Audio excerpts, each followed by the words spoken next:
appreciate it. There. Show. Get Facebook Live going this morning. There we go. Good to go there as well. And we're on YouTube. Good morning to you. Thank you so much for tuning in to Wncr-Tv Now.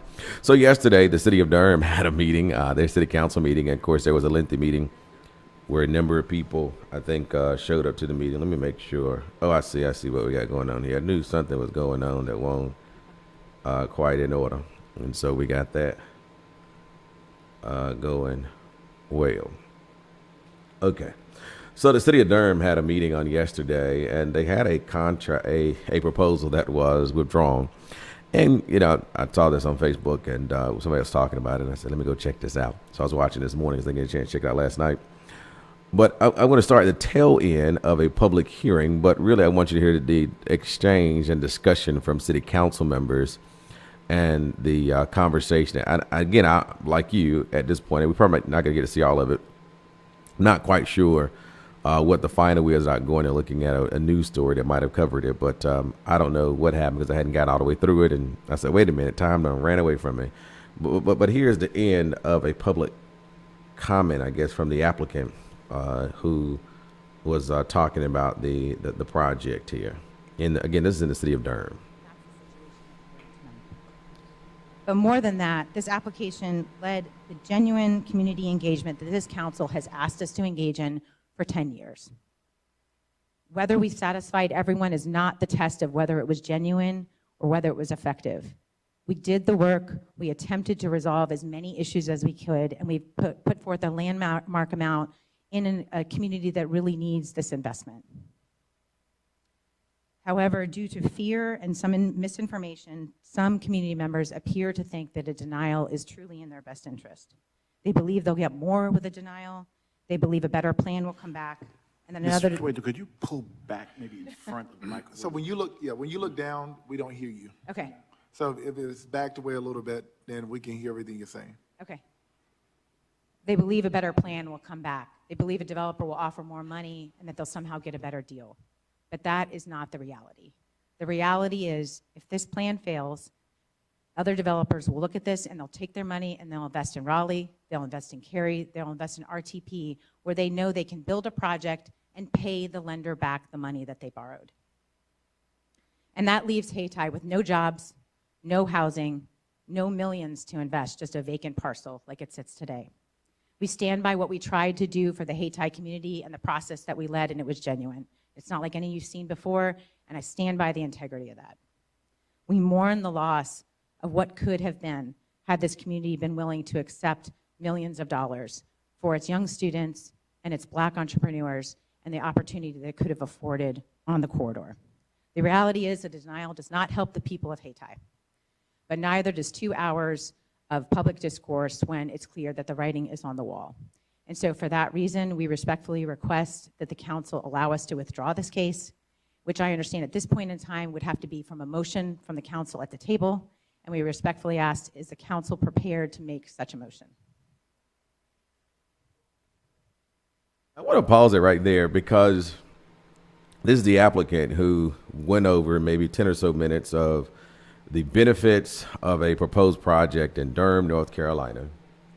After I think almost 2 months of conversation and various public forums and meetings and discussions about the proposed project, and she concludes her argument of talking about since you don't want it, here's what you're gonna lose for Black people, and any other thing that she just said just then, and that those folks would go to Raleigh or Research Triangle Park or somewhere else, and you lose the millions of dollars that was going to be invested in some subsection of Durham, close by St. Mark's and the High Tea Heritage Center and all that good stuff as well. And so towards the end, I actually gave all the benefits of it and then gave, after we tried to do this for you folk, then you just talk all this misinformation about it and this, that, and the third. And, of course, it resonated very clearly with stuff that I've seen over the years. And so that's why I just kind of got drawn into it this morning.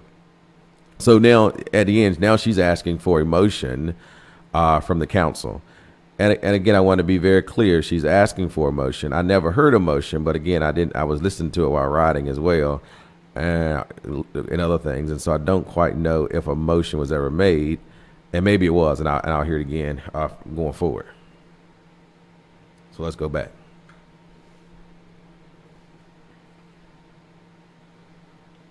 Please, let's have order.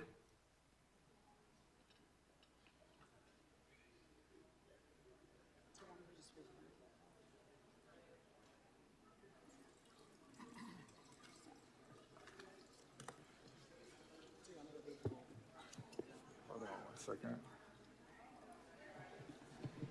So of course, there's about 40 plus people in the audience or more who has signed up to speak on this matter as well. And of course, you're talking about the value community benefits, the scholarships, a $55,000 lump sum, Durham Tech, a $55,000 lump sum, and High Tide Promise. Here it is. This public hearing, as everyone This is the knows, lawyer. has been open since June 16th and was continued to this date. The governing body has the right and the authority to allow an applicant to withdraw an application for a zoning map change at any time up until approval or a vote. And that is 3.5.7B4 of the Unified Development Ordinance. Okay. Just to be clear, you're requesting to, We're did you say requesting what your to request is again? We're requesting to withdraw the application from the council's consideration. The case would be over. Okay. And we have to vote on the withdrawal. Okay. Yeah.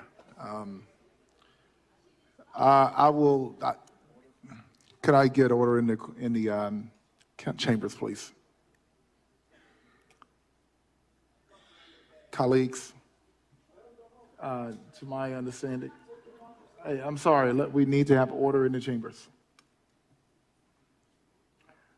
To my understanding, we still have to approve whether, The request by the applicant is Is to to withdraw. withdraw their application, and you just need to vote it up or down. Will you allow them to do that?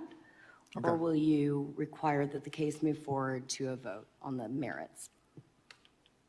all right, so I don't have written language for that, so I would just ask the council for their preference. Go ahead. Attorney Rayburg, could you say the statute one more time? It's provision 3.5.7B4 of the Unified Development Ordinance. It's not a statute, it's our UDO. Okay. So, It is provision 3.5.7B4 of Durham's Unified Development Ordinance. It allows an applicant to make a motion to withdraw their application, and when the public hearing is already open, that subparagraph 4 puts the matter before the council. If the motion to withdraw occurs before a public hearing has been opened, then potentially the planning director could have responded to that request, that sort of thing. But because the public hearing is open, it is now before the council. all right, so this is not direction, this is an actual vote. We take an actual vote. You are voting to allow them to withdraw. Okay.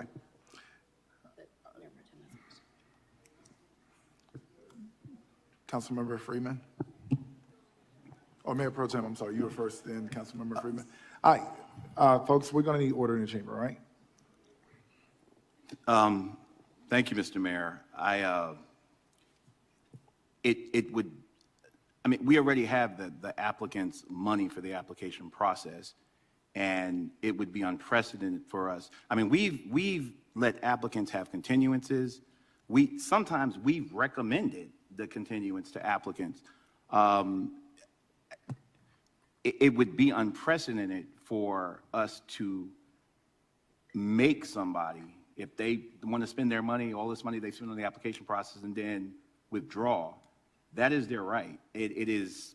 I can't remember a time. I don't think since I've been on the council that has happened. I would observe that, the significant amount of community input we've had. That was one of the things I heard people ask for, that they would just go away and leave Hayti alone. It seems like you've gotten your victory. If they want to, excuse me. If, and it's their right. We're not refunding their application money, or the money we've spent. So if this applicant wants to spend the money on the process and not want to go through, I see no precedent legally or logically or morally to make them continue. It's their right. And with that, I'll offer the motion when ready. Councilmember Freeman. I would just, I appreciate your offer, and I think what I'm most concerned about is that for 2 nights, we've had folks sitting in the audience the entire time. And just knowing that, you know, the people haven't been able to speak, and I want to say that there was a lot said in the town hall meetings, and I'd hate for council to not hear those points, because I do think, to Ms. Swindler's point, they were robust conversations and a lot of things were said, and I could try to repeat them all and not cover half of what was involved. And I do think that it's germane to this, because I don't think that anyone in the community said they didn't want to see a development. They had very specific requests about how the development should happen, how a developer coming in should be like a neighbor, making sure that the developer was in partnership with the community. Like, I don't want to miss for future conversations, because I do think this will come back at some point, whether in different format with different owners, however it came back. I do think that those points should be on the record for the council to hear.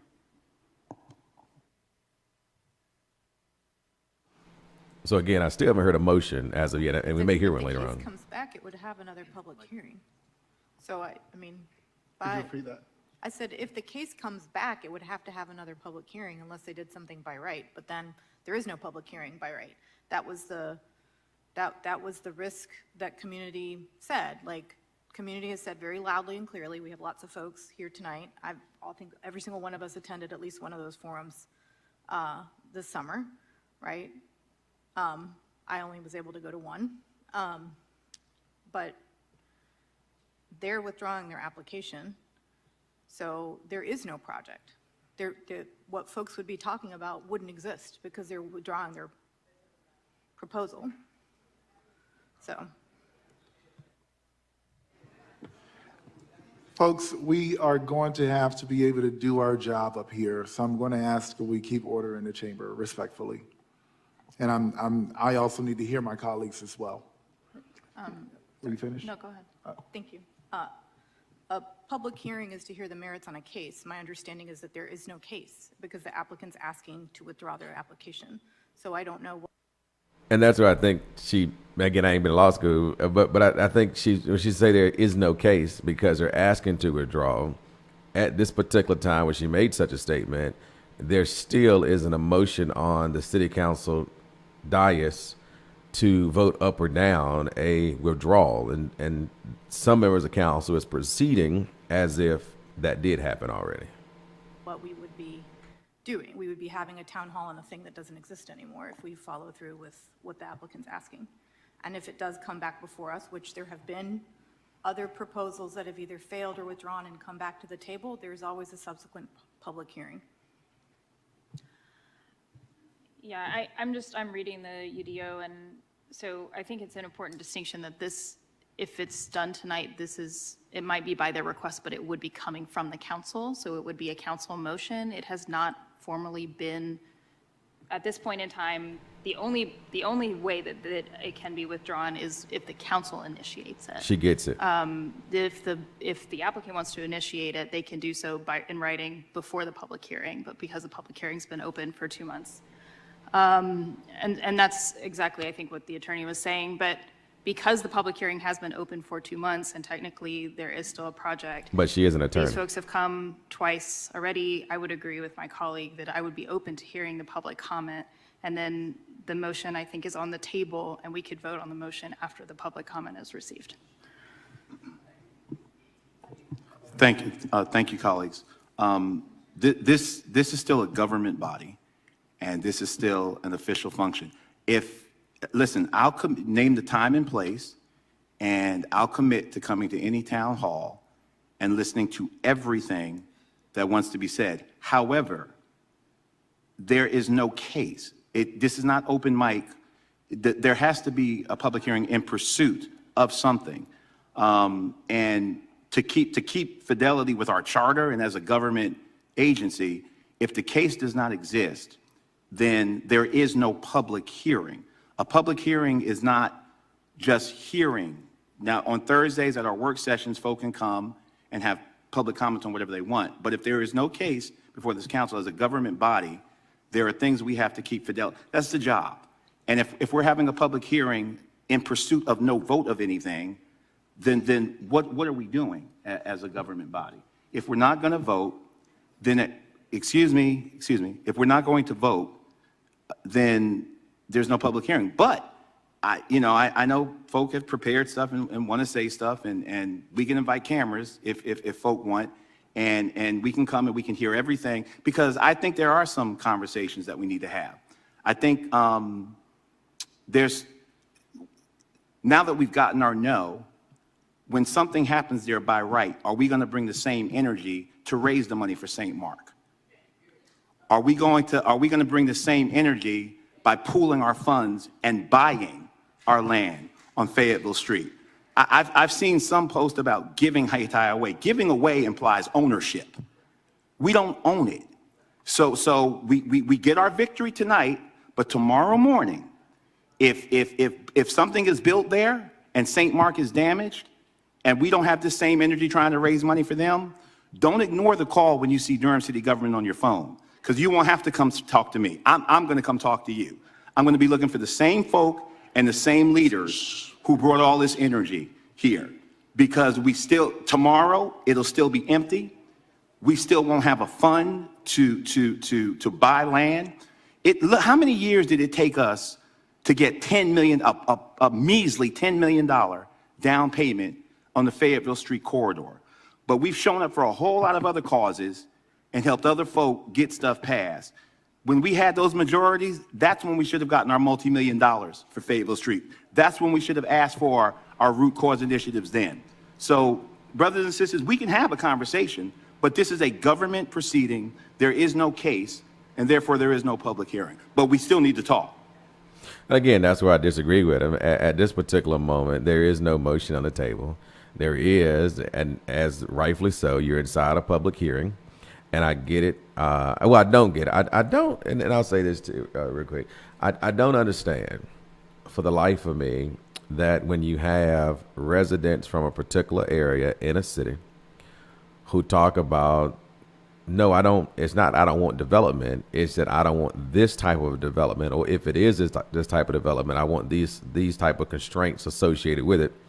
What happened to the call of hearing the people, because government is supposed to be people-led and not the opposite, but oftentimes people will get chastised for coming in and bearing grievance against this government, which I think, in my opinion, is out of order. We'll continue. I yield back. Councilmember Freeman. Thank you. I would just repeat what Councilmember Cook said, and that there is a case. The case is still in front of us. The public hearing is still open, and it is up to the council whether we hear it or not. I think what I'm trying to stress is that this could have been a very different context and conversation if Ms. Swindler would have just said she didn't want to move forward in an email. But she stood here for 10 minutes and gave her side, and you didn't hear anything from anyone else. Councilmember Freeman, I'd like to respond to that. And and you could have, but No, I'd that's like not. to respond to that. Please, order. And so just because this is the second time, the first time we continued it, this time we're withdrawing, like you're requesting a withdrawal. But in both instances, it's still really disrespectful of folks' time. I mean, it's 9:30 from 7 o'clock. At some point, she could have texted you and said she was going to withdraw. You could have not moved the cases around. Like, all of that could have happened. That's what I'm trying to emphasize, in that maybe you should just allow the people to just say what they need to say. They stayed here for 3 hours, you know. I'd like to explain the timing of it, if I may, Mr. Mayor. One moment, please. Yeah, just a couple questions. for the city I'm attorney. sorry, Councilmember Baker. We have to be able to do our job. And if you, Like it or not, folks, we got to be able to do it. All right? So please, I know there's a lot of passion around this project. Trust me, I know. But allow us to do our job for you. Okay? couple of questions for the city attorney, and if you need a moment to think about these, obviously we were not anticipating this request. I want to ask, are there substantive differences between voting a case down versus voting in favor of an applicant who has requested a case withdrawal? For example, is there more or less time on one or the other avenue for reapplying, or are there any other substantive differences? So that's one of my questions. And then if I just want to clarify what our options are here. Option one is the request is on the table to vote, to make the motion and vote in favor of the withdrawal. If we vote in favor of that, the case is withdrawn. If we vote that down, then we proceed with the public hearing and then voting on the actual case. I just want to clarify that that is the avenue. So those are my two questions. Just want to clarify. And then also that first question, which is, are there substantive differences between a case that is withdrawn versus a case that is voted down? As you mentioned, Councilmember Baker, I probably need some time to research this, but, you know, when a case is voted down, generally there is a period of time before an applicant can bring it back, right? So 1 year, yeah. I have to check I don't think if they withdraw, that waiting period applies. I don't think, but I would like to research that. I will say the way that I have received what the applicant has said tonight is akin, and I know we're not all lawyers, but Councilmember Cook is, it's akin to a litigant saying, I would like to dismiss my case. This is a motion to dismiss. And so in my mind, it would be more appropriate in the order of things for the body to vote on the motion before it proceeds any further with another part of the proceeding. There's a motion on the floor. She's making the motion. But she You can, can't of make a course, motion. Ignore the applicant, but I don't as think I she can read make this it. provision, you know, if the applicant asks to withdraw, in good faith, the council should vote on that. I got it. 1 second. Let me go here, then come back up here. You wanted to say something to the I case? just wanted to clarify, we just got the authority to withdraw hours ago. And because the public hearing was open, the proper procedure, as to the attorney's I'm sorry. point. Again, I'm going to ask for order. The proper procedure is that we still have to appear and state that motion on, the request for the motion on the record. She gets it to a request for the Councilmember motion. Rist? Another question for the Madam City Attorney. So on that second question about the sort of the timeline after either a denial or withdrawal, I don't know whether the planning staff may have, is that more of a, I don't know if, Planning staff may Yeah. know better than I do, whether if an application is withdrawn, if it's subject to the same waiting period before the project can be brought back. Aaron Kane with the Planning Department. So we're looking at that right now. I've never been here where there's been a request. This is uncharted territory for many of us. Okay. We're looking at two things, one of which is 357D, which talks about resubmittal of withdrawn applications. It says no application that was previously withdrawn or voided may be submitted until at least 6 months have elapsed. And then if you look at 3515A, it says when a governing body has denied a zoning map change, no new application may be filed for a similar zoning map change until at least 12 months. So there's a possibility that there would be a 6-month delay versus a 12-month delay for any future resubmittal. But again, this is us looking at this in the back, and we would want to consult with legal to make sure that we're interpreting that correctly. Councilmember Freeman? I think just to that point, I think you could see my point in that when you stood up and gave a speech, you didn't start with, "I'd like to withdraw." You started with an explanation of what happened, and you gave a whole soliloquy about a lot of things that you felt like needed to be said. So the same should be applied to the other folks in the room. That's fair, that's all I'm saying. Go ahead. Thank you. I think that if we are going to do that, the applicant had 15 minutes per procedures. It's 15 minutes. We also have another zoning case that has a lot of folks here tonight that is also controversial. And so we can vote, to the attorney's point, I think we should vote it up or down. And I think that if the motion fails, because that means we're not going to let her withdraw, then I do not think we should be, per procedures, it's your prerogative whether you want to extend it past 15 minutes. But we just updated our procedures. It's 15 minutes for either side. And the Attorney Schwaler only got 10. So I don't think that if we are going to open it up to Councilmember Freeman's point, it's not going to be all 40 folks that signed up. So that is right. Because we have another, to your point, there's a lot of folks here for another case after this one. Yeah, just, again, I came here prepared to listen to every comment tonight on this case. That's what I expected to happen. But point of order, if the opponents of this, what are they speaking in opposition to if the applicant has withdrawn their case? There's nothing to oppose. And I think the statute is clear. I think we need to go ahead and vote. Listen, we don't compel people. If they want, listen, they've spent a lot of money in this process to get to this point. If they want to leave that money on the table and withdraw, that is their right. They have the right to do that. I think this withdrawal should be read, while we may lament and be upset about not being able to speak tonight. What is the ultimate victory we were looking for? This withdrawal is a reflection of the efficacy of your organizing. They have raised a white flag. They have yielded. What are we still shooting at now? So if we want to have, that was a rhetorical question. If we want to have a town hall where we want to further talk about it, I think we should, because we need to talk about what we're going to do before we get in this position again, as people who don't own the land. So we do have some things to talk about, but right now, from a point of order, Mr. Mayor, there is nothing to, pending the outcome of the vote, which we need to do procedurally, there is nothing to oppose because they've taken their money, their ball, and they're going home. Point of order. Okay.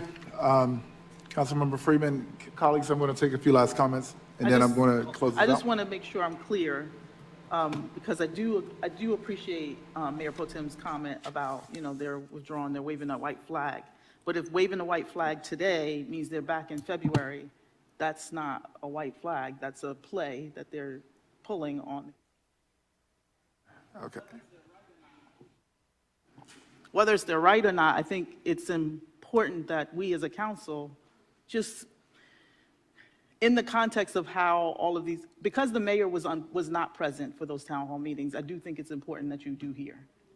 And because Councilmember Riss wasn't at one and at the other, I think it's important that you do hear, because there was a lot more than just feelings shared. There was really vision. There was really an opportunity to think about what could happen here. And I do think that should be on the record for the city for this location. All right, thank you. And I'll pause it right there. But I, and again, on your own time, I guess, if you go back and check that out. But what I appreciated in that conversation was that, one, you saw a very outspoken members of council who were arguing a perceived motion that actually never existed. From the applicant, there was a request to withdraw. And a member from the audience or an applicant, now again, I can look at Durham's rules, if it's any different, but if they follow Robert Rules of Order, no one except for a voting member has the authority to make a motion. You just can't make a motion from the general floor. That's like going to General Assembly, being in the gallery and saying, Mr. Speaker, I want to make a motion that we give Rocky Mount $10 million. That you just can't do that, right? And so up until what we've seen right there was not a motion on the table, and there's this understanding that it was, and that's completely incorrect. And maybe later on they will make a formal motion to accept withdrawal or whatever. But again, to Councilman Friedman's point, who's the representative from Ward 1, talked about the vision, and he said it wasn't just anger. And too often I think we try to categorize people's feelings or thoughts towards something, or vision or word. We'll use words, not feelings. We'll use words. That people's words towards a project in support of or in denial of is only to damage, hinder, or destroy or impede the process, or counter to that to support it. And never looking at those words as words of vision and opportunity, and that the people have valid and rights to give input on things that are involving the space in which they vote elected officials in. This is similar to why this program, Wncr-Tv Now, it says news, opinions, and weather. We give opportunities for people to state how they feel and express themselves about things. And contrary to what others say, this has to do with a time limit. And we haven't done that because I know what it feels like to have time limits. And then when I hear that council member at large talk about, look, we ain't hearing all 40 of y'all. Y'all can, and this is me interpreting what she said basically in a condescending tone, even at that. But saying, hey, there are 40 people here. And based on our procedures, Mayor, you got the right to do whatever, or we can do whatever, but we ain't hearing all 40 of you anyway.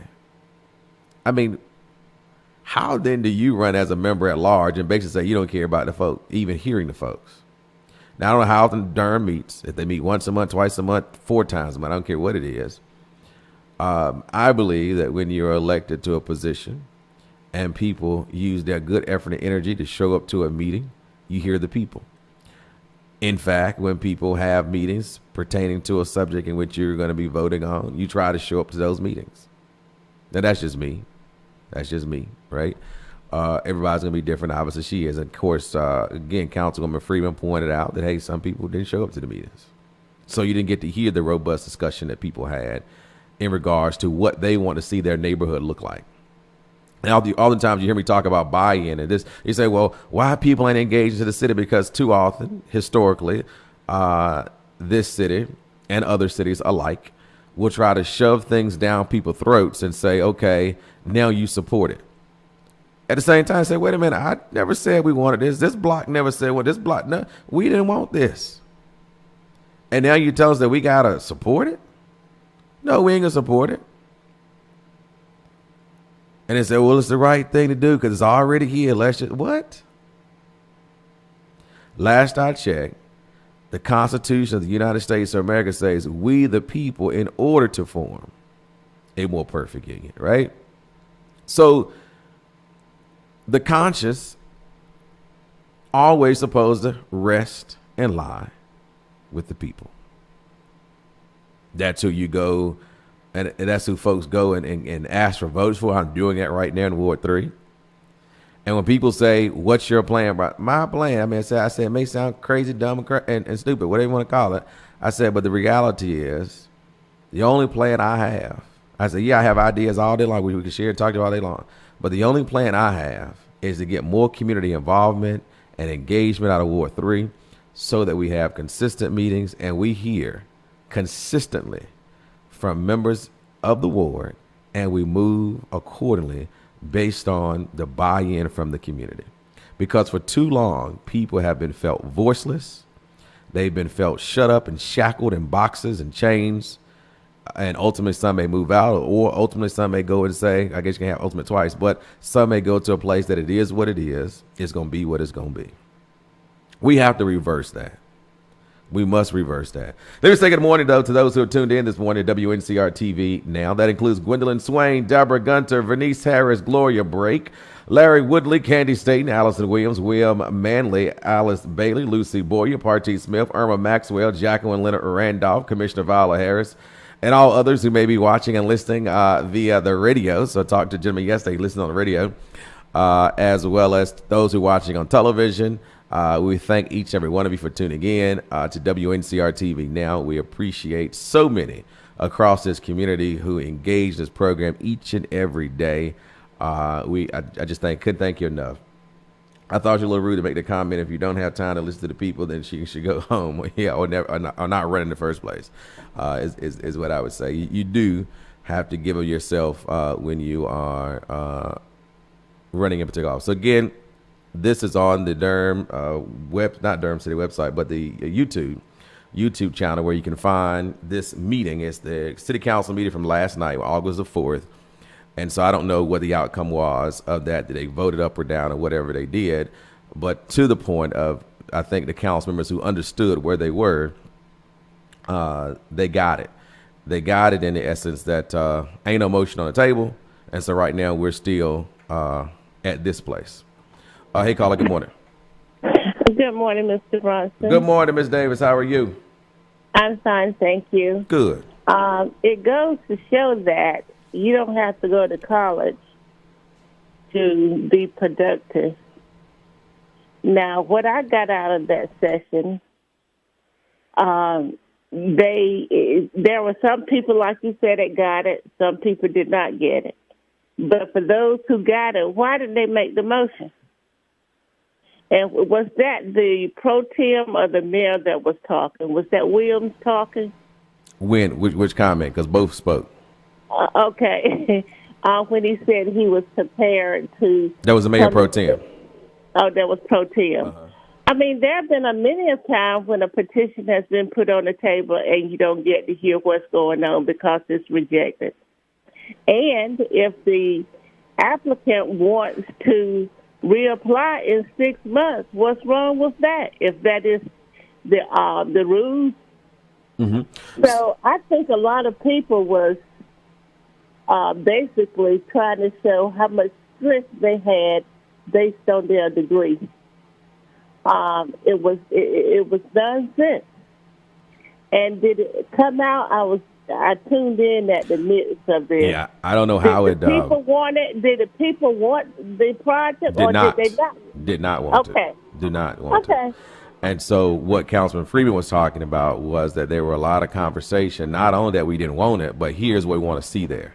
And so oftentimes public comment is stifled, as if they made a motion last night to stifle public comment again, then the council at a full setting, because they had a number of meetings. They had a number of forums in that area by Lakewood. I know what Lakewood is in Durham. And so they had a number of forums during that time, and council people didn't show up. So here's a setting where you got all 8 people, 8 elected officials together. You got 40 people in the audience, and they say, listen, this is the vision we have for our community. But oftentimes elected officials don't want to hear the vision from constituents. Okay, and so they have raised the money, right? Am I not mistaken? No. So the mayor pro tem was talking about, you don't own this property, so you need to raise the money to do something, because if we lose these millions of dollar investment, basically saying, here's someone dangling, multi-millions of dollars in investment in your needed community, and you should take what they give you and be happy with it. Meanwhile, and citizens. So what did the public want in that? We don't know. We haven't heard it. Well, so that's the situation. So you and I don't know that. So if they stifle public comment here, we don't know. Because of course I didn't go to any Durham meetings, so I don't know what happened. I saw former state auditor Jessica Holmes post about the meeting. So then I asked what block was it. So you should point me to the right time. But anyway, this is how I found out what it was. And so I don't know. Like, I haven't had time to listen to all of it. But if they stifle comment, I wouldn't know what they want in that area. But Councilman Freeman said, look, she went to all the meetings, essentially. That's what she implied. And she said, listen, there was more about vision, what citizens said they wanted in that area. She said it wasn't just a blatant rejection of not wanting development, but here's what we want to see in our community. So, okay, that when they said that, I was thinking, that's the same thing I've been advocating for. Absolutely. For a drugstore over there at some kind. Absolutely. So if the people don't want what they're proposing, my question is, why can't people get together like these churches? And we got plenty of churches here that have a revenue to support such projects. and people see that they are trying, and they will come out and do some sweat equity, whatever, to get the project up. We as a people got to learn that people ain't giving you nothing nowadays. You basically got to go out and do it yourself. So, with that being said, if the people don't want the project, just vote it down, move on, and get what you want in that spot. It was a wasteful meeting as far as I'm concerned, because everybody was trying to quote Robert's rules and how they feel and trying to hold their weight. I was like, I would have walked out. I'm going to be quite honest with you. But nevertheless, it was a lot of unanswered questions. Absolutely. So that the people would understand what was going on. And I didn't even attend the meeting. I just tuned in halfway through your presentation. So nevertheless, good riddance. Thank you. Thank you. Yeah, and it's, again, all that conversation was based on a perceived motion that was never on the floor. At the end of the lady, which is the developer, the attorney for the group that wanted to develop in that Lakewood area, Durham, which they've been talking about developing that Lakewood area for quite some time. Somebody bought that shopping mall some time ago. But all of that was based on a perceived motion that didn't exist. It was after she gave, what the project was, how it was going to help blacks in the community and the multi-millions of dollars and this, that, and third. And then she says, but I just, we want to withdraw the project. And to Councilwoman Freeman's situation, before she gave her 10 minutes or 15 minutes worth of peace, she could have said, when the public comment opened up, she said, City Council, I want to stand to withdraw our application for a rezoning of this plat of land.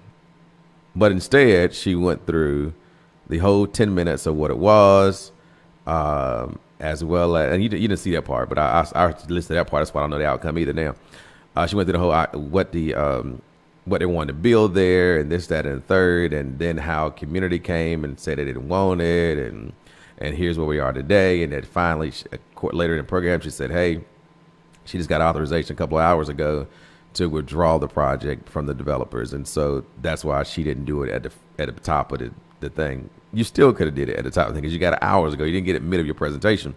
And so all of it made zero sense to me at the end of the day. But again, the conversation that we had from council members, didn't finish watching. I'm going to watch it in a few. It was an interesting piece of conversation to me, educational at its best. People can see some elected officials are bent on destroying the voice of some people. That's my thoughts. Good morning, Ray Daughtry as well. I just believe, again, I guess that's because I'm a communications major, and that's just been my lifelong work. It's all about raising the voices of people, and oftentimes people will get upset with me because I will do that, and I do think that is why I've been blessed to have access of administrative control of airways in our community, via radio, via television, and etc., so that we can raise and elevate the voices as oftentimes is tried to be suppressed. I think that is important. I think it was through some of our advocacy that initially the vote to not split the schools was delayed. Ultimately, there was a vote to do that. And again, we got to deal with what it is at this point, oftentimes dealing with it with less monies than people said they would be putting into Edgecombe County schools. And so oftentimes you're bamboozled. But that's neither here nor there at the end of the day. But that was a discussion from Durham. There also last night was the Nash County School Board meeting, and that my plan was to share that with you. And then I started watching this morning. But the Nash County School Board meeting, they had a conversation about 25 minutes or so, I think, into the meeting. I think it was about 20, maybe a little less than that. But in which they were talking about raising parking fees for students. And it was raised quite a bit. Matter of fact, those who want to stick around, you got time, stick around. Those who have to go, I understand that as well. But I will go to the Nash County Board of Education School Board meeting. And that wasn't that long of a discussion. They got straight to the point. Let me see. Nash County Public Schools. Their meeting from last night. This was something that was brought by Dr. LaShonda Washington on last evening at their school board meeting. I think it was about 25 minutes into the meeting. Let's see. Principals to discuss. Just remember, we start school. Oh, yes. A little more before that. Okay, let's see. It was 65. I think it's rather aggressive amid to. So here it What I is. would like to see is that after that, I received a couple. Yeah. Okay, so here it is right here. So it's about 20 minutes into it. So here's that discussion from last night. Parking permits, out of Washington. Thank you, Chair Lamb. Just in the spirit of transparency to our parents and our other stakeholders, I wanted to have the conversation regarding our high school parking permits. Just to give a little context behind how this subject matter surfaced, the board received an inquiry from a parent from Northern Nash High School. After that, I received a couple others from other high schools, just concerned about the increase in the cost of the parking permits for the high school. So the purpose for my agenda item tonight is just to kind of give other board members the opportunity to voice their concerns. And if the board doesn't mind, I would like to start. What I would like to see is that the cost rather of the parking permits for all of our traditional high schools be around $65 to $70. I simply ask that the superintendent or his designee, Mr. White, convene with those principals to kind of see if we can make that happen. The reasoning behind that is a $35 increase, I think, is rather aggressive amid today's inflation or the state of the economy. And those parents who have multiple drivers, it can get kind of expensive. So I would like to see the cost the same across the board. So if a student should move from one high school to another, it's not an issue where I pay $100 here and $65 over here. So I would just like the board to consider that and ask the superintendent if he would revisit that conversation with our traditional high school principals. So can I give a little context first for the discussion? The high school principals wanted to raise the parking fees to $100 student to park on campus. It was 65, and what they did was they started asking or getting calls from other districts. Wake County was 200, Wilson was 100, Franklin was 60, Johnston was 120, Harnett was 60 to 80, depending on what school, and ours is at 65. So what they were going to try to do is meet in the middle of some of that, so they chose 100. My only No rhyme or issue is reason, that just I met in think the you're middle. right, we need to be consistent. I don't mind taking this back to the high school principals to discuss. Just remember, we start school next Tuesday. So, we can start the discussion. That's fine. I agree. We can move forward. And I think I gave the board how much they collected and what they spent it on. So if there's any other information I need to get, just let me know. But that was the context. Any other comment? So I agree with Dr. Washington. I think the increase is a lot at one time. If you look at the data Mr. White gave us, you're asking for almost a 50% increase. And if you look at the data, they're rolling over and banking almost 50%. So they're not spending what they're collecting. In the world of budgeting, that's not justifying your ask for an increase. If you look at what they're spending it on, I'm okay with that. I mean, it's PBIS, it's some of the things, golf carts, blowers, things of that nature. No parking lot maintenance, but I just think it's a form of collecting revenue. And we all got to collect revenue from somewhere. That's my first issue, is I think it's a slush fund to make money to spend in the schools. Two is the general statute is very clear that board votes on fees. Our own policy, we voted to give that right away to the schools. So I would ask Mr. Weeks to visit that, reach out to me, and let's go back and look at this board having the authority to vote on any fee that goes through. We're held accountable for the actions of the school. I think we need to be in charge of that. So when it comes to fees, I just want everyone to understand that we have club fees, field trip fees, band fees, chorus fees, prom fees, student fees, senior dues, freshman class dues, athletic fees. And we'll vote on all of them.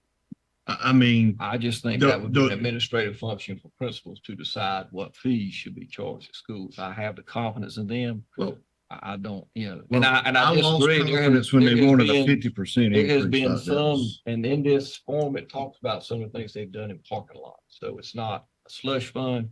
They don't generate money like that. I just, former high school principal, I did the same thing. There were times we had to use this money for certain things. There's no other way they're gonna raise the money that some of these. Look, and I've looked at those spreadsheets you provided us. I'd like to see where you bought some parking lot paint, some asphalt, some things, because I didn't see it. Maybe I missed it.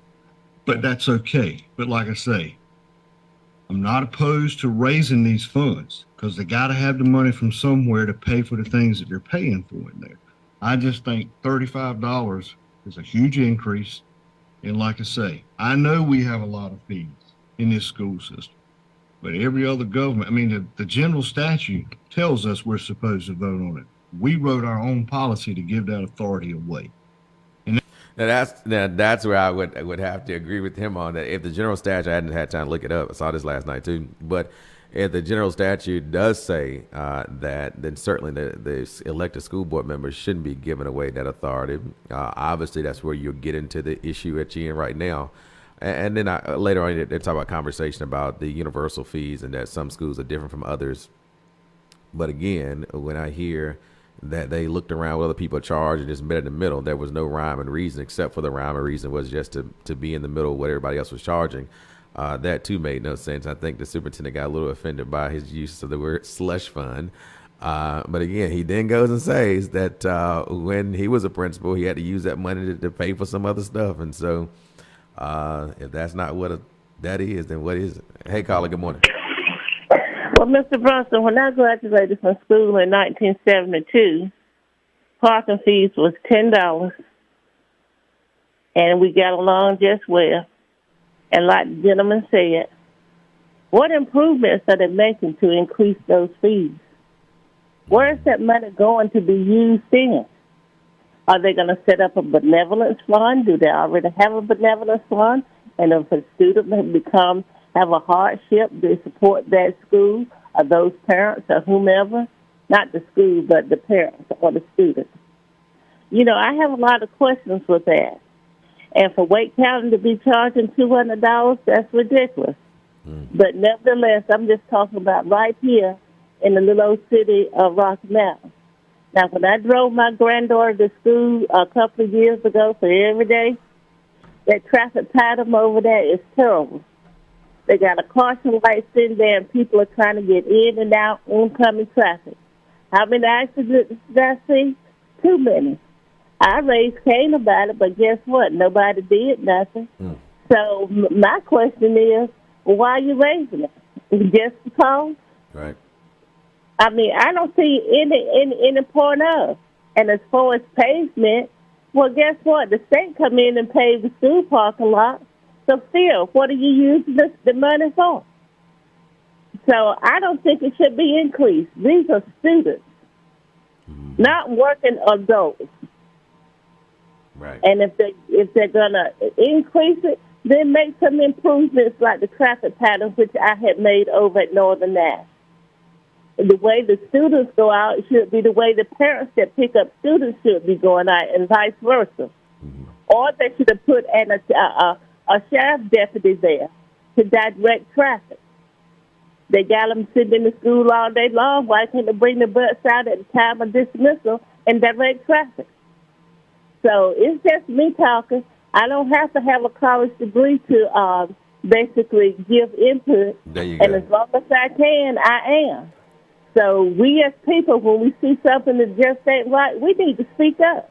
But these are students who are trying to get to work. The majority of them, that's because they drive. That's pretty much that's the reason they drive, because they don't have time for the buses.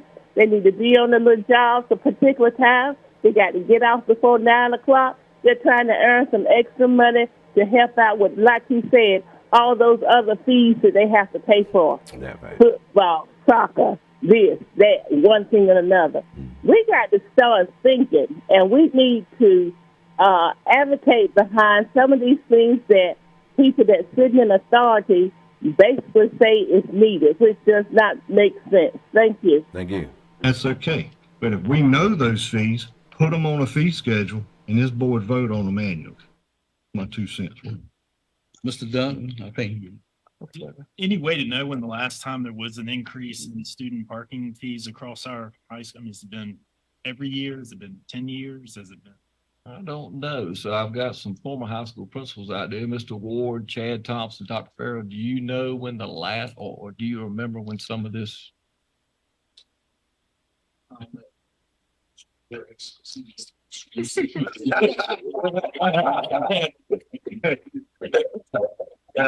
was taking a stab. That's all I was looking out. So that's been how long? If they were in place 2016. So it's been $65 since that. Okay. Well, let me get involved a little bit. The discussions I had, and I spoke with that parent. My understanding, and I could be wrong, that year before last it was $65, and last year they went to $75 for Northern, Southern, and Nash Central, and Rocky Mount stayed at $65. And if you look at Rocky Mounts, is probably getting the least money. I mean, even if you raise it, their students are not taking use of the facility. They're not using the parking lot. From what we gather, they're parking in other places around the thing. So even if you go up, this might not be advantageous to them. Which my conversations, I can agree to disagree on whether we should have a uniform one, because everybody doesn't need the same thing. As a board member, I see the need for having the uniformity, but I can see both sides. But yeah, I think it went up $10 a year before, from what I gathered, and this last increase was $25, which was kind of the reason it became suspect is because she has 2 kids, and that's where it got pricey. But getting back to doing parking lots, some of those blowers and golf carts, that's what they use those for, is going to the parking lot and doing that. But as far as the painting and all that, maintenance is always taken care of. That's pretty a big ticket item to get parking lots done. Dr. Chavis? I believe the consistency is important. And what if a student is at Northern and transfers to Rocky Mount Senior High? Where do you go in terms of that fee when it's not consistent? And I believe the jump, and I know it takes money to run the world, we do need to be as a board vigilant and look over what we are charging our taxpayers, regardless if it's individual homes. But at the same time, I think that's a big increase at once. And the consistency, and I would trust that Dr. Ellis would take that back and gather more information and be ready by the time school starts. Well, I mean, to me, if you're going to do that, we just stick with the 65. Okay. I mean, I'm just guessing. Yeah, and that would make sense too. I'll second that. Mr. Evans? I'm just wondering, when was anything sent out to the parents of an increase? I know most businesses send out changes either by mail or email or phone calls, and I don't know of any notification that this increase had happened. I'm assuming that they sent out their individual mails, like if they had to be, if a parent called y'all. I didn't. I call. I think that parent ended up going up there to go pay, and then when she had to go online, that's when she found out that the prices had changed. Yeah, we can find all that out. I thought. Any other comments? Mr. Jenkins? Ms. Miller, I hate to put you on the spot. I know Northern's was paved not too long ago. Do you know? So that's pretty much the detail of the conversation there. Ms. Miller will get up and talk about something in regards to the resurfacing parking lots. But, so we'll see. But again, I do appreciate the board members at the Nash County Public Schools for being an advocate for the input that a member or several members of the community talked about when it came to fees that they're paying for parking, any other fee that they may say. And that's what we talk about. Raising the voices of those people who elected them. And to Chris Bissett's point, School Board Member Bissett said, look, you raised the fees, but you ain't been spending the money. So obviously it doesn't justify an increase in it. Anyway, you're just creating a savings account or a slush fund for what?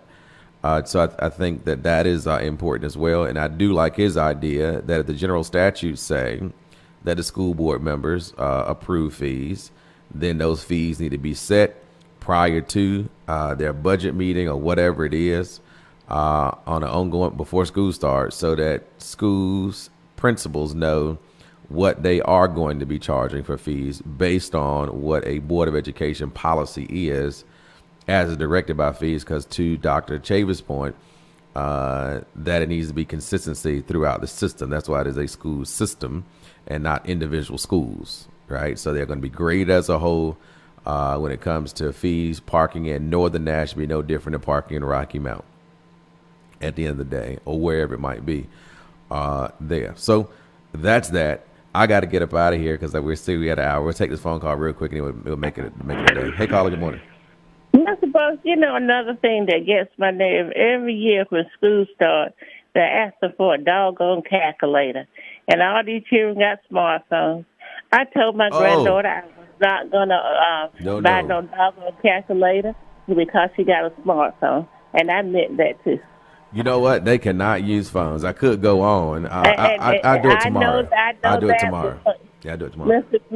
For any class that requires such technology, when you have already purchased the technology, I think it's truly unfair. And I think some rules needs to be set behind it.